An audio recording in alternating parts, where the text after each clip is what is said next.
Hello, and welcome to Schedules Plus Tutorials. In this video, we're going to take a look at how you can use roles to define help needed at various events.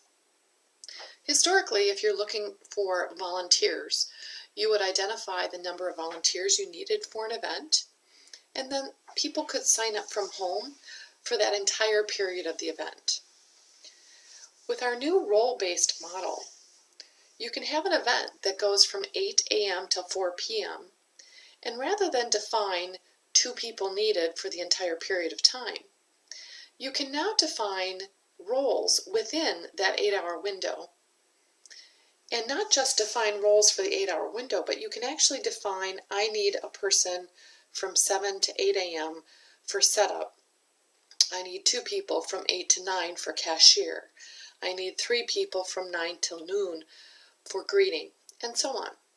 So a role-based approach allows you to not only create the roles, but to identify specific time slots in an event where those roles are needed. To enable role-based approach for volunteering, the first thing you do is you go to your account settings, and you're going to look down into the area where you're defining the volunteering roster module to use. And in this case here, the default for every system is the basic approach, which is not role-based.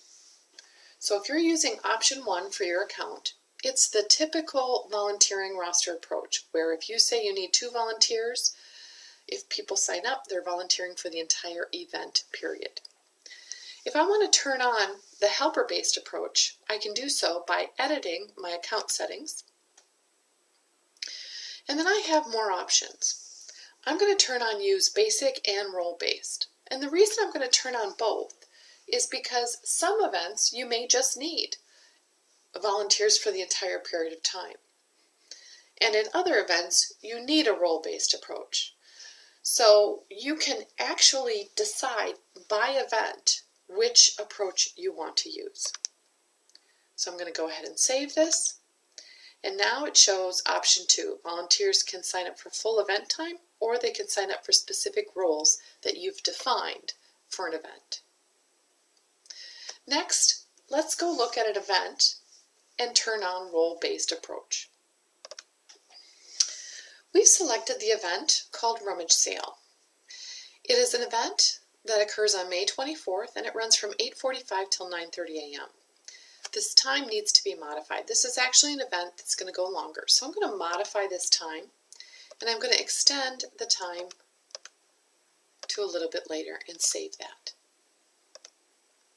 So now our event reflects 8:45 till 1.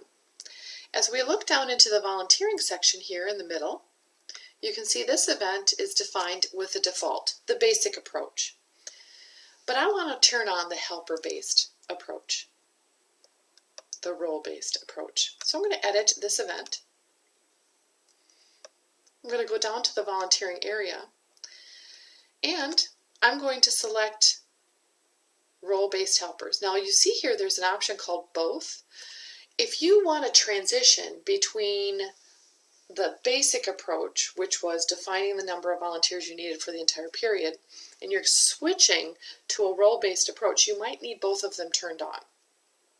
When both are turned on, the only one that actually is presented to people from the external web when they're signing up is going to be the roles that you define.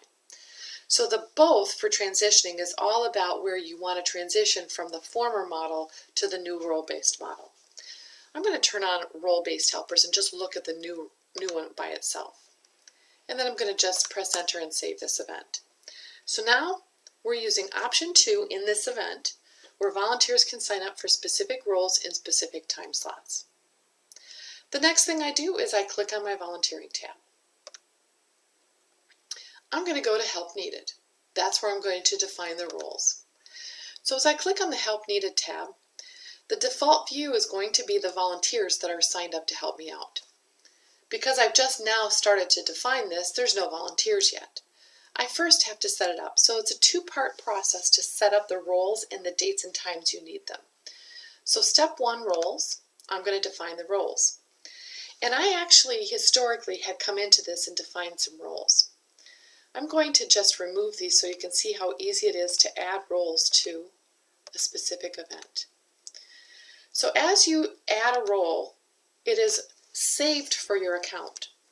So historically, in another event, I had created these roles, and now they're available to me to use in this event or in other events. I'm going to pick Setup as a role I need. I'm going to pick Cashier as a role I need. I'm going to select Greeter as a role I need. And I'm going to select Bagging as a role I need. If I needed a new role that wasn't already defined, I could type that name of that new role and save that. And now it's added to my list here, and it's available for any future event in the future. After defining roles that I need for this event, then I need to define the time slots that I need them. So I click on step 2, dates and times. I'm going to add a new date and time, and it brings me a pop-up. And because this rummage sale is a repeating event, I'm given the opportunity to do this one at a time, or I can do it by series. I'm going to do this a day at a time. So I'm going to look for setup, and I want it on Thursday, and I want the setup to go from 7:45 until 8:45. And I need 2 people to help with setup. If I had some notes, I could add that as well. So I'm going to go ahead and save that. So now that role, setup, 2 people have been identified as being needed from 7:45 to 8:45. I want to add another one for cashiers. So I need on Thursday from 8:45 until, I'm going to do 2 different windows of time here. So I'm going to go till 10:30. I need 3 cashiers. Save that change.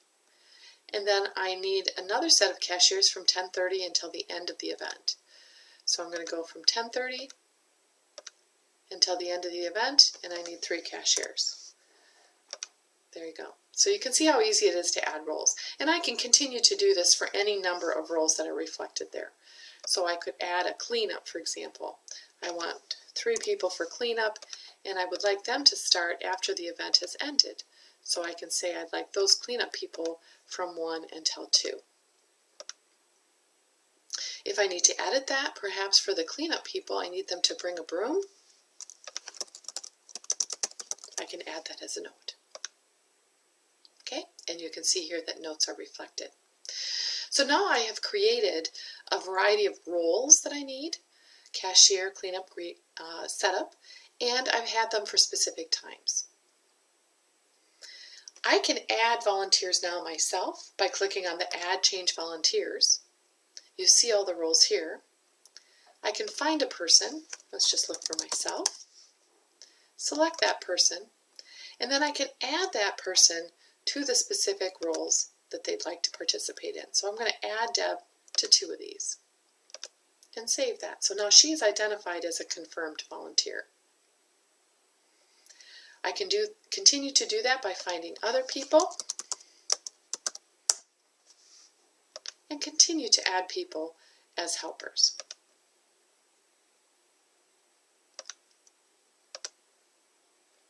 Let's add one more. And let's add Mary to this first one. So now something interesting has happened here. We needed 2 people for setup from 7:45 until 8:45. 2 people have signed up, and so now that has turned to green. So visually you're going to get some indicators to help you see administratively if the roles that you've defined have filled up. You can also look when there's a series involved at the series as a whole. So it will show you all the dates in the series and where those volunteers are identified. And you can see that in calendar form as well. So one of the nice features here, your volunteering calendar is also set up to show you all of those roles that are defined at the times they're defined. And it tells you that it's a helper role and what the role is that's been defined, how many are needed, and if someone is signed up.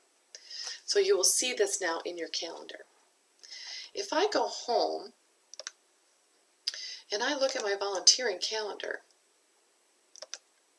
I'll see that information now. So the volunteering calendar from home integrates both the old approach, which is I have people that are identified or I've got volunteering needs that are identified for the entire length of the event, and it integrates helpers or role-based. So now you see both together. And when you're looking at the calendar, you can tell the difference because you'll see here it says roster vols needed. That is a full event. It's the full event time because it's a roster reflection. Helper will say that these are role-based, and it will tell you the role that's been defined. So that's how you can easily tell the difference. The other thing you see on the calendar is when a role is filled, it turns to green. If it's not filled, it will remain in a clear status, a white status behind the scenes. You can also see it tells you how many are needed and how many are filled. So several of these roles have been identified and filled, and so you can see in a glance all of the roles, what's needed, and what's been filled. Let's take a look at what this looks like to a person from home who wants to look at your needs for volunteering and is interested in signing up to help you out at something in the future. People from home are going to go to the website where they're going to see the various options that are presented through Schedules Plus for what people can do from home. And they're going to go to this volunteering area and they'll click on opportunities or where you need help. Find themselves in the system in order to take a look at the opportunities. And the first thing they're presented with is the calendar. Oftentimes it's easier to take a look at a calendar to look for those open needs. It's only going to show volunteering needs in the future. So as you look at this calendar, today is the 24th. We're not seeing any historical volunteering opportunities because it's nothing somebody can sign up for. But we can see all the volunteering opportunities in the future. And if we use the arrows here in the calendar, it will move through the calendar so we can quickly take a look at what all is there. Not only can you view those opportunities as a list or as a calendar, you can also look at them as a list.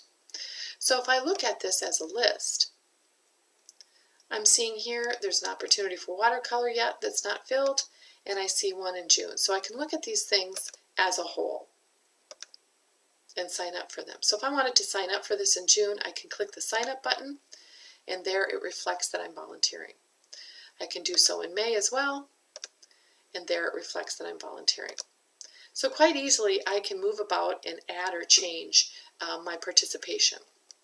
The other thing to note on the calendar is because I did put in my phone number, it's going to show me where am I signed up to help out. And so those are reflected in green.